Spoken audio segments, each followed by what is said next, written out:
Big Rivers Christmas. As part of the larger Grand Texas complex, this is the annual Christmas event at this water and adventure park. With a few dry attractions, nice Christmas lights, and a solid amusement park atmosphere, this has been one of my favorite Christmas events the past few years. But is it getting better each season? Find out in this review. Big Rivers Water and Adventure Park is part of the larger Grand Texas Sports and Entertainment District, which is notable to Houstonians as it promises one day to house Grand Texas Theme Park, a proposed theme park with 7 different themed areas. For now though, only the water park is open, with an accompanying fairgrounds and a few dry attractions. Though, with the fairgrounds, they were able to open a roller coaster in Rolling Thunder to get on the map as one of the 5 coasters currently in the Houston area. The Christmas event has changed its operating days over the years. Originally, it was open every day except Thanksgiving and Christmas. But now, it will normally be closed Monday through Wednesday on school weeks. Thursday weekdays in December are normally special nights, either buddy days for season pass holders on the first Thursday or teacher appreciation night. School district employees get in for free on the second Thursday. Big Rivers also finally added days in January after New Year's Eve.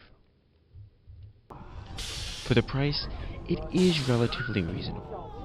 They used to have more varied pricing that was even more affordable for families. But nowadays, tickets cost $25 plus taxes and fees, so about $29 a piece out the door, which is still very reasonable for a Christmas event around Houston. You can purchase through Groupon as well to save a few additional dollars, though I normally visit with my season pass. Christmas is included with the season pass, but you do have to buy next summer's season pass. So if you had one over the summer, you'll need to renew for the Christmas event, which is unusual for a park to run their passes like this, but this makes a lot of sense, especially because I'm very much inclined just to renew my pass to go to this event. Besides for food like hot chocolate, which is $4, and s'mores kits, which are $9, and the always present zip lines, there really aren't upcharges at this event. In the past, they had drive-through lights, but this was phased out, and they did seem a bit redundant. The Enchanted Hayride used to be a pricey upcharge, but was included for free with admission in 2024. But sadly, it is not present in 2025. Though walking around is a similar experience, but having both the walking trails and the hayride made for an excellent family Christmas outing. The Christmas theming and lights around the park are solid, and they have increased these by repurposing the lights from the hayride to elevate those around the park. The fairground has their natural fair lighting, along with a few lights and Christmas music playing. Since the park doesn't open until after dark, you can't entirely tell how unnatural it looks that they just set up all the light displays around the water park. The various pathways have tons and tons of lights. Those around Gator Splash, the water park, are coordinated with the various Christmas songs that play throughout the park. So it is really cool being immersed in Christmas carols and walking through this area. Compared to the lights, say at Six Flags or even SeaWorld, the walkthrough has been more enjoyable for me in the past, and that continues with the current setup. The trail through the woods should also help set that Christmas mood, but that is lacking just a bit. The area around the s'mores campfire is set up more as a great family hangout, where you can chill by the fire and cook your s'mores or even watch a Christmas movie, though the quality of that setup is a bit low. Or play around in the world's largest Christmas bounce house. It does create a nice feel for this area, and I'd love to see Big Rivers actually use the stage here to really put this whole area into that great Christmas vibe. Not nearly. The problem comes in that they don't have music along the trails. The initial trail to the campfires isn't too bad, as some music still seeps in. But the trails around Santa's cabin, while looking great with the various hayride structures repurposed over the walking paths, feels a bit less, as it is quiet and there just aren't those Christmas tunes to accompany your walk through the woods. The area around the petting zoo offers a few Christmas activities. Santa is in the main building, so if you have kids who need to visit the big man, this is a charming way to do it.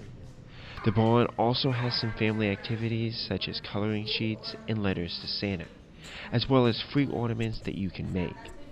This is really just a charming craft station, but seems to have been pared back this year, likely just because people don't come in there and take advantage of this offering.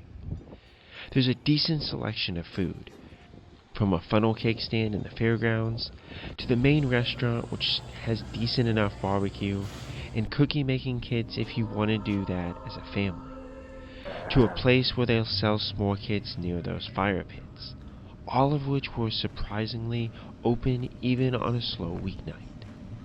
The food seems to be on par with average park or fair food, but is likely worth considering depending on your group needs, especially since hot chocolate is always nice. I went on a weeknight and the park wasn't too busy, but there were enough people to have the rides cycling consistently. For the fairgrounds, they do have most rides with their own operators nowadays. In the past, they have used rotating operators, but the park seems committed to being open when they will be busy enough to need closer to full operations. And the operators have always been super friendly, so if there is a ride without an operator, just go up and tell an operator which ride you want to ride, and they should be more than happy to help. As for the rides, the main attraction for coaster enthusiasts is going to be Rolling Thunder. This is an FBF Visa spinner, which are some of my least favorite coasters. The front car did offer a bit more spinning than I normally get on these coasters, and the real star is going to be that hamster wheel. This mainly gives like one flip while at the top of the hill, but it can be very disorienting with the subsequent laterals at the turn, especially if you have two people riding in the car, as you will likely hold your flip a lot longer. Either way, it's not a great coaster, but it is one of the 5 coasters in the Houston area. Other rides include a collection of mainly spinning flat rides.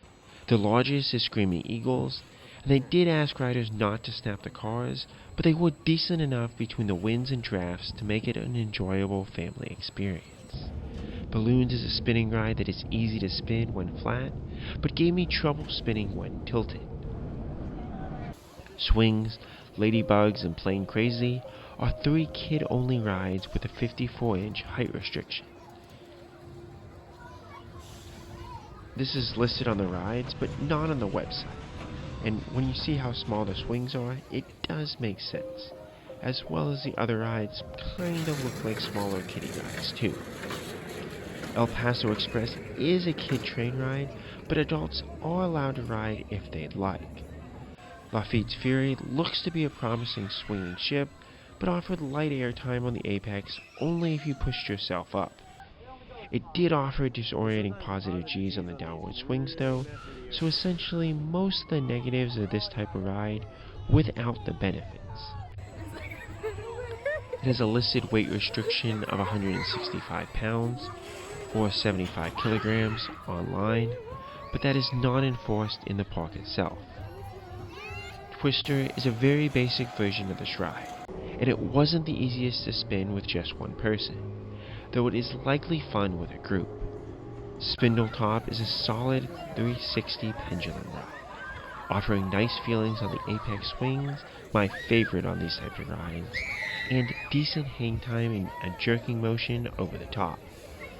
Normally, upside down parts on these rides aren't too enjoyable for me, as it feels very controlled and kinda kills most of the airtime. But this offered a nice punch for the genre.